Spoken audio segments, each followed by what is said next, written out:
Hello everyone, welcome back to my channel. This is Raghav Arora और मैं आज आपके लिए जो टॉपिक लेकर आया हूं ये हमारी स्टडीज से थोड़ा हटकर है। यानी कि ये कोई चैप्टर नहीं होने वाला है, ये कोई कॉन्सेप्ट नहीं होने वाला है। सिंस टुडे इज संडे, क्योंकि आज संडे है तो मैंने सोचा कि आप लोगों के लिए कुछ इन्फॉर्मेटिव टॉक कर ली जाए, कुछ इन्फॉर्मेटिव बात आप तक पहुंचा दी जाए जो आपको फर्दर मार्क्स लाने में हेल्प करे। तो आप लोगों ने टाइटल और थंबनेल तो देख ही लिया होगा और आप समझ ही गए होंगे कि मैं किस टॉपिक पर बात करने वाला हूं। तो आज मैं आप लोगों का एक डाउट क्लियर करने वाला हूं और वो क्या है, बच्चे बहुत ज्यादा शिकायत करते हैं यार कि मैंने बहुत मेहनत की थी, मैंने मैथ्स बहुत सॉल्व करी थी, मैंने साल भर मेहनत करी लेकिन मेरे मार्क्स ही नहीं आए, कम मार्क्स आए। लगता था 100 आएंगे, 95 आएंगे, 70 रह गए। बहुत ज्यादा मेहनत करी थी, सारे चैप्टर पढ़े थे तब भी नहीं आए। तो ये क्या हो रहा है, कहां पर आप गलती कर रहे हैं, क्या ऐसा पॉइंट है जो आपको सुधारना चाहिए? इन्हीं सभी बातों पर मैं आज बात करने वाला हूं। वीडियो थोड़ा सा लेंथी जरूर हो सकता है दोस्तों, लेकिन ये बात ध्यान रखना कि अगर आप ये पूरा वीडियो देखोगे तो आपको अपनी लाइफ में, अपने एग्जाम में या फिर फर्दर आप कोई भी एग्जाम देते हैं लाइफ में, कॉम्पिटिटिव या एकेडमिक, उसमें आपको फायदा मिलेगा। तो चलिए इस वीडियो को शुरू करते हैं। आप लोगों से रिक्वेस्ट करना चाहूंगा कि वीडियो को स्किप मत करना यार, क्योंकि ऐसा कोई पॉइंट आपका छूटना नहीं चाहिए जिसकी वजह से आप साल भर वो गलती दोहराते रहो और लास्ट में आपका नुकसान हो। ऐसा मैं बिल्कुल नहीं चाहता हूं, इसीलिए वीडियो को स्किप बिल्कुल मत करना। और जो बच्चे अभी तक हमारे टेलीग्राम और इंस्टाग्राम पर कनेक्टेड नहीं है वो जाकर दोनों जगह मेरे को ज्वाइन कर सकते हैं गाइस। दोनों का ही लिंक नीचे डिस्क्रिप्शन में है, आप लोग जाकर ज्वाइन कर सकते हैं। तो without any adieu let's get started. Guys, जो सबसे पहला पॉइंट रहता है, जो सबसे पहली गलती अक्सर बच्चे करते हैं जिसकी वजह से मार्क्स नहीं आते, वो क्या रहता है आपका? वो रहता है इनकंप्लीट सिलेबस प्रिपरेशन। सबसे बड़ी गलती जो बच्चे करते हैं आजकल और अक्सर करते आए हैं वो क्या है? वो लोग कोई ना कोई टॉपिक स्किप कर देते हैं। वो क्या करते हैं कि एग्जाम में 6 चैप्टर आ रहे हैं, चलो ये चैप्टर थोड़ा कच्चा है, इसको छोड़ दिया। एग्जाम टाइम पर रिवाइज ही नहीं कर गए कि ये तो मैंने पहले ही नहीं पढ़ा तो अब तो मैं क्या ही करूंगा। इस तरह की चीजें बच्चों के साथ बहुत होती है। कोई चैप्टर छोड़ दिया, कोई टॉपिक छोड़ दिया। आप लोगों को बता दूं गाइस, अगर आपके दिमाग में है कि मैं बहुत अच्छे मार्क्स स्कोर करना चाहता हूं तो फर्स्ट जो मस्ट चीज है वो क्या चीज है कि आप लोगों को पूरा सिलेबस प्रिपेयर करना है। ध्यान रखना है, इनकंप्लीट चीजों से इनकंप्लीट रिजल्ट्स आएंगे, सेटिस्फैक्टरी रिजल्ट्स नहीं आएंगे। तो आप लोगों को इस चीज का ध्यान रखना है कि आपको कभी भी इनकंप्लीट सिलेबस नहीं छोड़ना है, हमेशा अपना सिलेबस पूरा प्रिपेयर करके जाना है। कोई चैप्टर हार्ड होता है, कोई आसान होता है, कोई बात नहीं यार, चीजें तो सबके साथ ही है। ये कोई चैप्टर हार्ड निकलता है, कोई आसान निकलता है। आप लोगों को इस चीज के बारे में नहीं सोचना है कि चैप्टर आपका हार्ड है या आसान है। जो चैप्टर आसान है वो बहुत अच्छा करके जाएं, लेकिन जो चैप्टर हार्ड है उसको भी इतना करके जाएं, इतना एटलीस्ट प्रिपेयर करके जाएं कि अगर उससे कोई इजी क्वेश्चन आता है, यानी कि इजीएस्ट क्वेश्चन अगर उसी चैप्टर से आता है तो वो आप करके आए। आई कैन अंडरस्टैंड कि वो चैप्टर आपको टफ लगा तो आप उसके ज्यादा हार्ड क्वेश्चंस नहीं कर सकते, लेकिन अगर कोई इजी क्वेश्चन आता है, कोई करने लायक क्वेश्चन आता है, वो इस नजर से क्वेश्चन डालते हैं कि इस चैप्टर का इजीएस्ट है, ये सब लोग कर ही लें, और अगर आप वो चैप्टर छोड़कर जाएंगे तो वो क्वेश्चन आपका चला जाएगा और इसकी वजह से आपके मार्क्स कट हो सकते हैं। तो पहली चीज इंपॉर्टेंट ध्यान रखनी है मेरी नजर से कि इनकंप्लीट सिलेबस प्रिपरेशन कभी भी नहीं करनी है। नेक्स्ट पॉइंट पर बात करेंगे गाइस। नेक्स्ट पॉइंट पर जो मैं बात करने जा रहा हूं वो है कंसिस्टेंसी। अब कंसिस्टेंसी का मीनिंग तो आप लोगों को पता ही है, कंसिस्टेंट होना, लगातार काम करना। आप लोगों को 1 साल दिया जाता है पूरा सीबीएसई बोर्ड एग्जाम की प्रिपरेशन करने के लिए। अच्छा, ये जो वीडियो है ये 11th क्लास, 12th क्लास या किसी भी क्लास, किसी भी एग्जाम के लिए वैलिड है।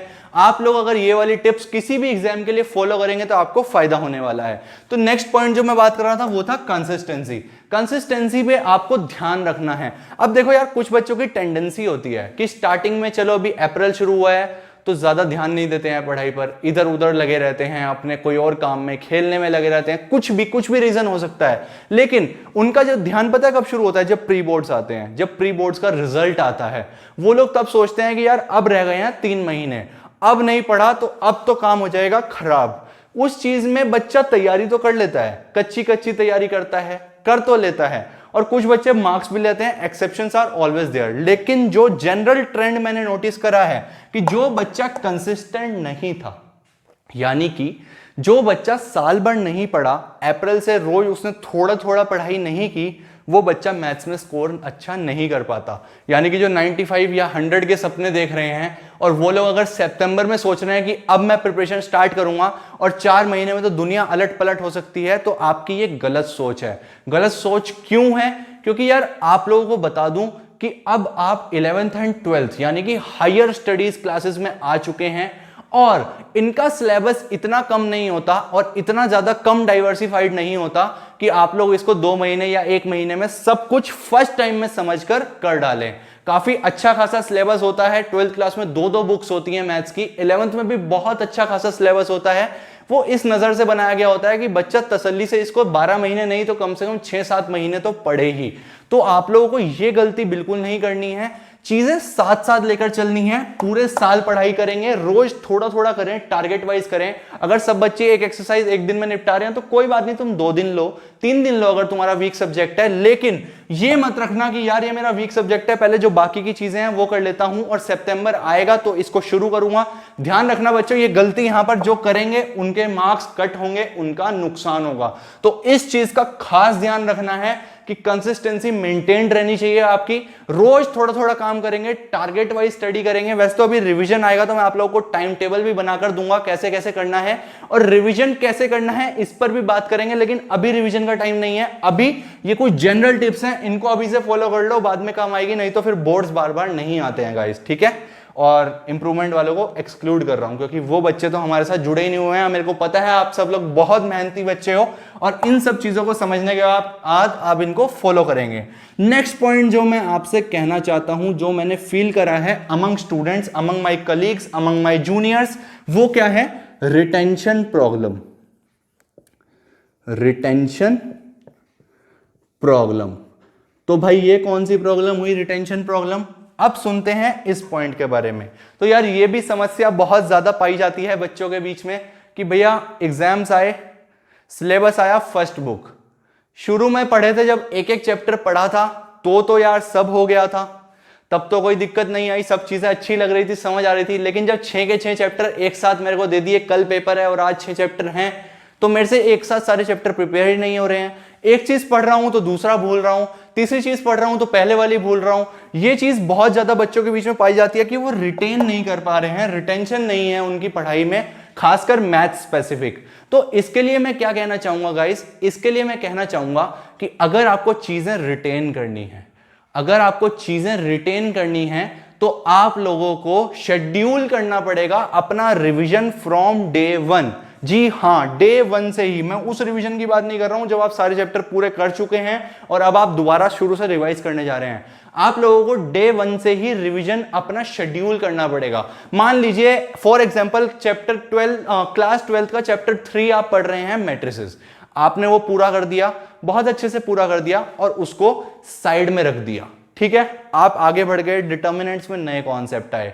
इसी तरह से 11th में भी हो सकता है कि आपने रिलेशंस एंड फंक्शंस पढ़ा और फिर आप ट्रिग्नो पर मूव कर गए। ट्रिग्नो इतनी डीप में थी, इतनी वाइड थी कि आप रिलेशंस एंड फंक्शंस भूल गए। तो इस केस में आप लोगों को क्या करना है? टाइमली अपने रिविजन शेड्यूल करने हैं। कैसे? मान लीजिए मैट्रिसेस हो गया, साइड में रख दिया आपने एक चैप्टर, दूसरा पढ़ा, दूसरा भी कर लिया। जैसे ही 2 चैप्टर पूरे होते हैं, कोई सैटरडे या संडे आपको मिल जाएगा। अक्सर बच्चों को यार एक दिन पूरा खाली मिल जाता है, अक्सर कोई छुट्टी आ जाती है, कोई त्योहार आ जाता है, संडे सैटरडेज आते रहते हैं, कहीं ना कहीं छुट्टी मिल जाती है। तो छुट्टी को यार वेस्ट मत करा करो, यूटिलाइज करा करो।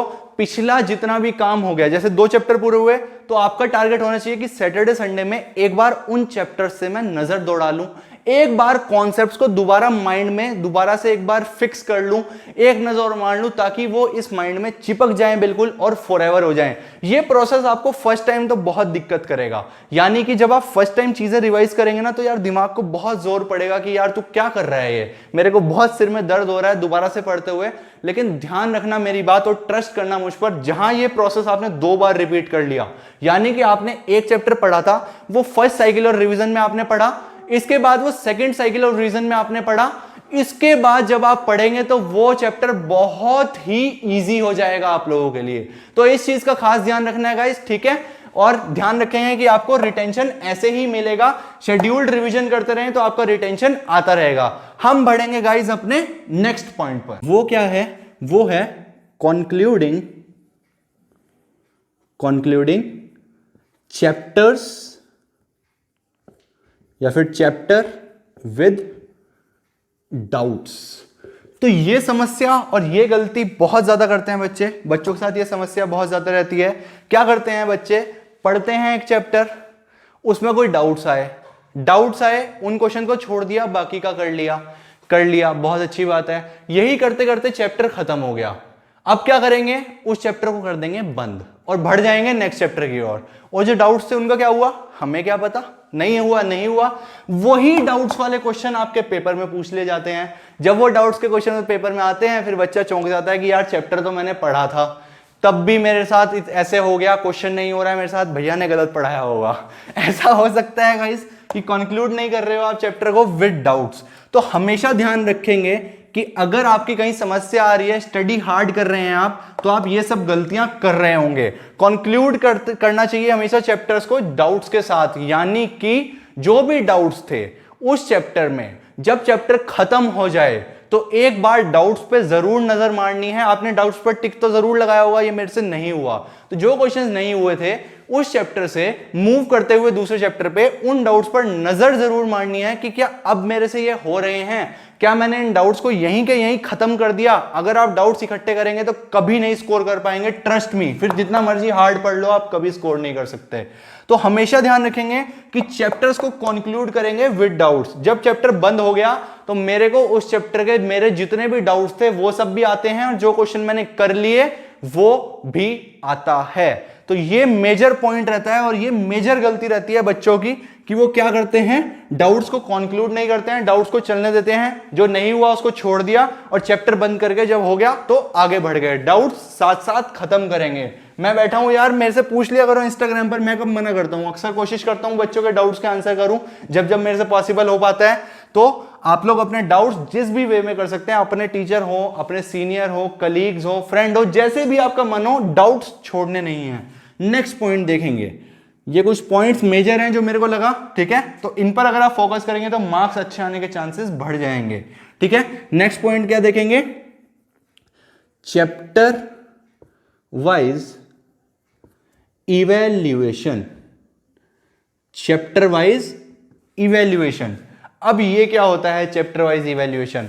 तो गाइज आप लोगों को बता दूं कि जो अब 11th और 12th के मैथमेटिक्स के चैप्टर होते हैं ये काफी बल्की होते हैं, काफी लंबे लंबे होते हैं, और जरूरी नहीं है जो एनसीईआरटी टेक्स्ट बुक में क्वेश्चंस गिवन है वो आपके लिए इनफ हो। आप लोगों को कुछ एक्स्ट्रा क्वेश्चंस भी प्रिपेयर करने पड़ सकते हैं किसी चैप्टर को परफेक्ट करने के लिए।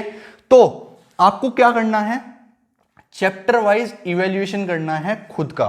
कभी कभी क्या होता है गाइज कि हम लोग अपनी तरफ से तो सोचते हैं हमने सही किया है, हम लोग अपनी तरफ से क्या सोचते हैं, हमने सही किया है, लेकिन जब कोई आपका गाइड करने वाला या फिर आपका कोई टीचर या आपका कोई सीनियर जिनसे भी आप गाइडेंस लेते हैं, जब वो देखता है सॉल्यूशंस, तो वो कहता है यार ये गलत है, ये ऐसे गलत है। तो जब आप टेस्ट देते हैं तब आपको पता लगता है कि जो मेरे माइंड में मुझको लगता था कि ये चीज मैंने सही की है, ये असल में गलत थी।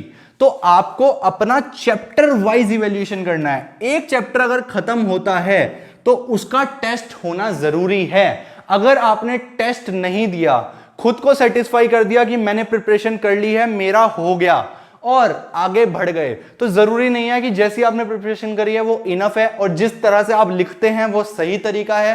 तो टेस्ट देना बहुत जरूरी है, चैप्टर वाइज टेस्ट होने चाहिए। अगर आप चैप्टर वाइज टेस्ट नहीं दे रहे हैं तो आपको ध्यान रखना है कि टेस्ट जरूर दें, किसी भी वे में दें, चाहे खुद को जो इंपॉर्टेंट क्वेश्चंस लगते हो वो एक पेज पर लिखें, बुक बंद करें, नोटबुक बंद करें, लिख डालें और किसी स्कूल के टीचर से चेक करवा लें कि सर इस क्वेश्चन को मैंने ऐसे लिखा है, आप मेरे को बताएं क्या ये सही तरीका है। कोई भी टीचर यार आपको मना नहीं करेंगे, टीचर्स अच्छे होते हैं, हमेशा से ही स्टूडेंट्स की हेल्प करते आ रहे हैं टीचर्स, तो आपको कभी भी कोई टीचर इस चीज के लिए मना नहीं करेंगे। अगर आपको कोई टेस्ट कंडक्ट कराने वाला बंदा नहीं है तो आप लोग ये प्रोसेस फॉलो कर सकते हैं। जो क्वेश्चंस आपको लगते हो मेरे अटकते हैं, एक पेज पर क्वेश्चंस नोट करें, सब कुछ बंद करा, बुक्स ब्लैंक नोटबुक ली, सॉल्व कर दिया और सीधा अपने स्कूल के टीचर के पास चले गए, क्योंकि स्कूल के टीचर तो आपको एक्सेसिबल है, डेली मिलते हैं स्कूल में, जो मतलब मिलेंगे जब लॉकडाउन खुल जाएगा।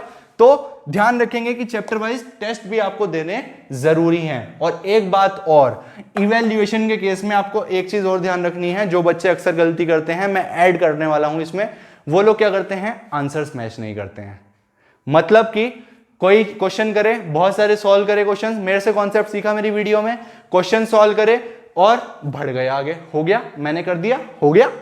कैसे हो गया, ऐसे कैसे हो गया? आप आंसर तो मैच करो, अगर आंसर ही मैच नहीं हो रहे हैं मतलब गलत हुआ, मतलब कि वो क्वेश्चन डाउट है। अब वो डाउट अगर आपने आंसर मैच नहीं करा तो आपके दिमाग को पता है सही है, मेरी तरफ से चैप्टर खत्म। और वो डाउट्स एग्जाम तक चलते जाते हैं, जब एग्जाम्स आते हैं फिर बच्चा कहता है I am studying very hard still I am getting low marks, what should I do, teacher is teaching me wrong. ऐसा नहीं होता है, ठीक है। तो जोक्स अपार्ट, आप लोग ध्यान रखेंगे कि क्या करना है, आंसर्स मैच करने हैं और चैप्टर वाइज इवैल्यूएशन करना है। नेक्स्ट चीज, लास्ट पॉइंट जो मैं यहां पर ऐड करना चाहूंगा गाइस, वो क्या है?